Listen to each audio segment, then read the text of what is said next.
Buenas tardes, compañeros y compañeras. Un agradecimiento al AMES y al Ministerio de Salud de Bolivia por la oportunidad de participar en los trabajos de estos días. Yo creo que ha sido muy importante, muy interesante, y también muestra que la trayectoria de la medicina social no ha terminado. Al contrario, yo creo que está más fuerte que nunca. Sin embargo, también es muy importante saber de dónde venimos. Nunca sabemos hacia dónde vamos, pero las raíces siempre son muy importantes. Y por ello me pidieron que hablara sobre la trayectoria y retos de la medicina social. Bueno, yo creo que es primero importante decir que medicina social en América Latina significa algo distinto que lo que se conoce como la medicina social en otras partes del mundo, donde tiene dos connotaciones, podemos decir. Uno es la medicina pública en el sentido de los sistemas públicos de salud, o la atención a grupos y personas vulnerables.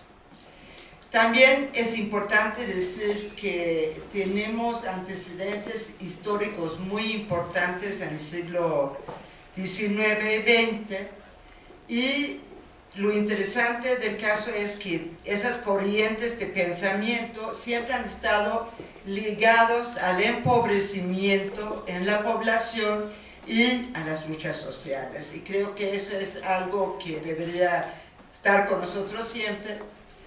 Bueno, la medicina social latinoamericana hace un análisis de la salud en su articulación en los procesos sociales, entendiendo a los procesos sociales como los procesos político, económicos, sociales de las sociedades.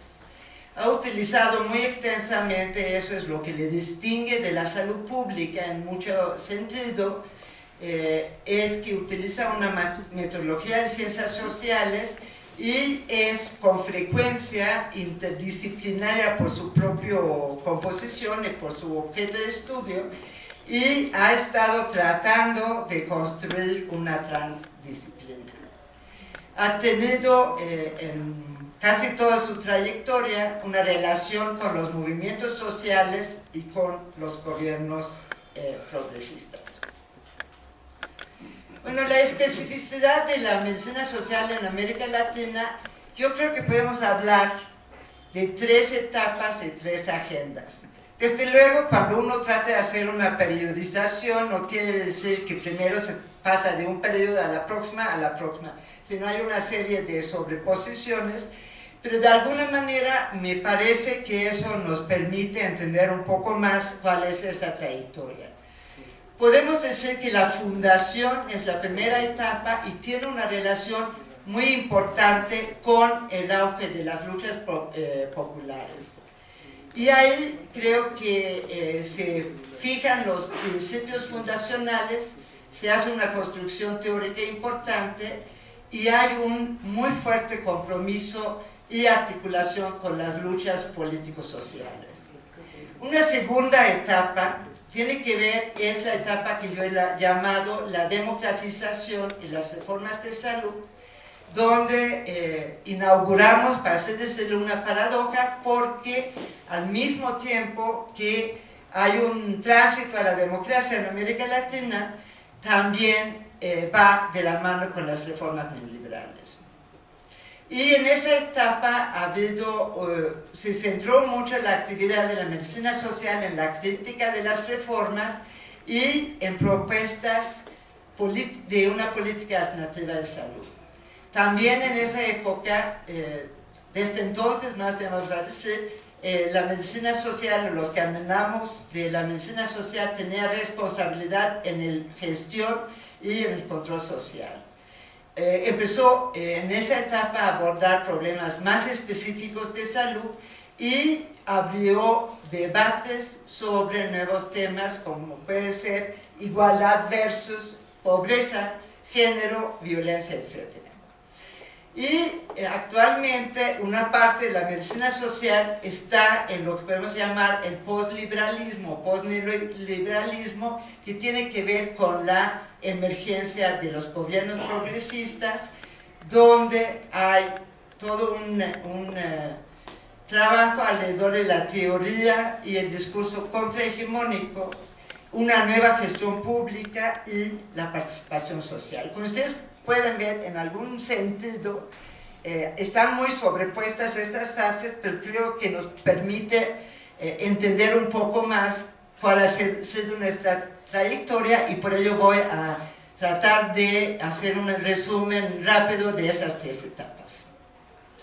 Bueno, la primera etapa, que es la etapa fundacional como medicina social en América Latina, yo aquí quiero resaltar que los históricos, yo no soy de los históricos, los históricos en realidad son Juan César García, María Isabel Rodríguez y Miguel Márquez, que en aquella época trabajaban en la OPS y hicieron una construcción de grupos en prácticamente todos los países de América Latina, en medio de las dictaduras donde se podía encontrar a la gente, y en esos términos ellos articularon una red de pensamiento médico social en toda América Latina. Bueno, en la fundación podemos decir que era esencialmente la medicina social una contestación crítica a la salud pública desarrollista. ¿Qué decía esa salud pública desarrollista? Dijo que el desarrollo, entendido como crecimiento económico, automáticamente conllevaría un mejoramiento de las condiciones de salud. Sin embargo, había una transformación agrícola muy a fondo en ese desarrollismo, y de ahí surgió con nueva fuerza lo que era la miseria rural y urbana, y muy interesantemente, en esa época, finales o inicios de los 70, hubo un retroceso en lo que eran las condiciones de salud, que, por ejemplo, se expresaba en un incremento en la mortalidad infantil. Se basaba totalmente en el modelo médico biologista, y se entendía la práctica médica como la aplicación del conocimiento médico, técnico, científico, sin ninguna mediación de los procesos sociales. Y también se dijo que la desigualdad en acceso a los servicios esencialmente tenía que ver con el pacto corporativo basado en el modelo bismarckiano de seguridad social, pero en cuanto la sociedad se iba transformando, esa seguridad social se iba a extender a toda la población, cuando la relación salarial fuera la relación básica de la sociedad. Entonces, yo saludo y les recuerdo que nuestra madre y nuestros padres son esas tres personas: Juan César García, María Isabel Rodríguez y Miguel Márquez.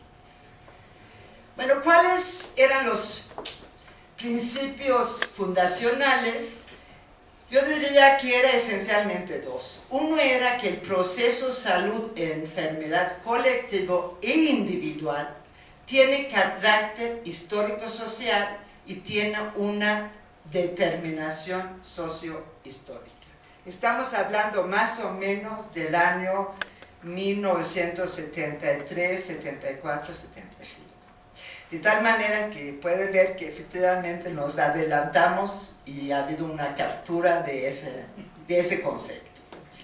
Y el segundo principio era que la práctica médica y el saber médico deben ser analizados en el contexto de la sociedad en la cual se desarrolla.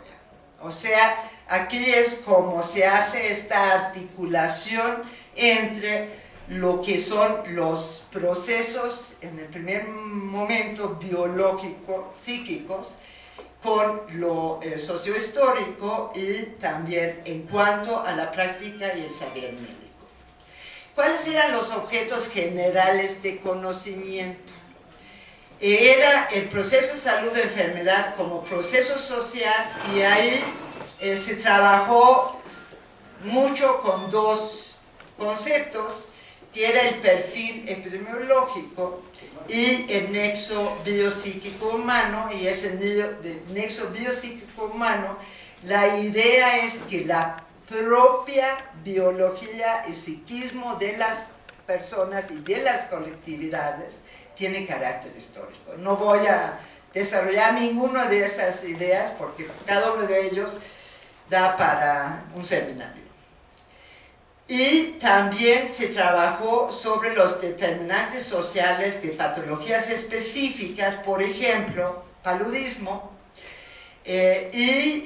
las prácticas médicas se entendía, se estudiaba como las respuestas sociales ante o para enfrentar lo que es el proceso de salud de la enfermedad.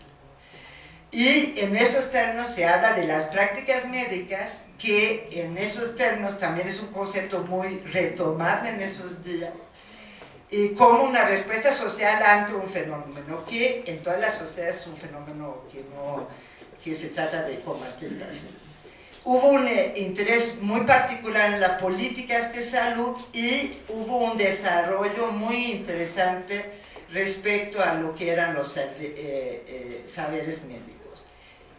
Yo creo que en ese podemos decir que no teníamos un nuevo paradigma, pero sí íbamos hacia la construcción de un nuevo paradigma. Bueno, la construcción teórica básica inicial, en aquellos tiempos hablábamos de la epidemiología crítica, lo que todavía tiene mucho sentido en cuanto a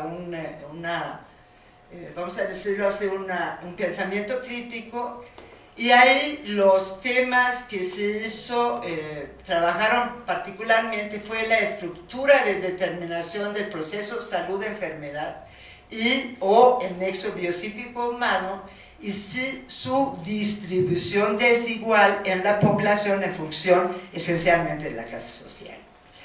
Y también se hizo un análisis crítico sobre el concepto de causalidad y hubo toda una discusión respecto a lo que son los determinantes sociales versus los factores de riesgo. En el saber médico, en la construcción teórica básica inicial, yo diría que se hizo una crítica epistemológica y se empezó a hacer una nueva construcción epistemológica. O sea, ahí estamos, para que vean que había como una gran extensión, muy amplio el tipo de cosas que se estaba haciendo. Y respecto a la práctica médica, se estaba trabajando los determinantes económicos, políticos, sociales y culturales. Creo que es muy importante decir que esa primera etapa estaba muy ligado con el resurgimiento del pensamiento materialista histórico